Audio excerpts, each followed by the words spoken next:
তো মাছআলা এসেই অনেক জোরে হাঁক দিছে মাছ লাগবে নাকি। আমি তো দৌড়ে গিয়ে এই তো এই ১ কেজি মাছ কিনে আনলাম।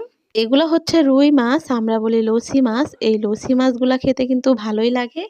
তবে এগুলো পুকুরের মাছ না, সেইজন্য আরো বেশি ভালো লাগে। এগুলো হচ্ছে বিলের মাছ। বিলের মাছ ধরে এনে এই তো বিক্রি করতেছে পাড়ার উপরে। মাছগুলা এনে তাড়াতাড়ি করে কেটে নিচ্ছি। তবে বাড়িতে কোনো সবজি নেই। সবজির ব্যবস্থাও করতে হবে। যেহেতু গ্রামের মানুষ বাজার না করলেও কিন্তু গাছে যে সবজিগুলা থাকে সেগুলাও পেড়ে এনে রান্না করা যায়। মাছটা কাটা শেষ করে চলে আসলাম পুকুর পাড়ে। আমাদের গ্রামের মানুষ কিন্তু মাছ বা কাপড়-চোপড় ধোয়া অনেকেই পুকুর পাড়েই করে। আর আমিও আজকে পুকুরে মাছ ধুচ্ছি। তবে আবারও কলের পানিতে ভালো করে ধুয়ে নেব।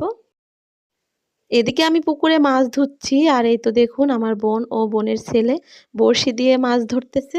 গ্রামের এই জিনিসগুলাই আসলে বেশি ভালো লাগে। গ্রামে টাটকা মাছ, টাটকা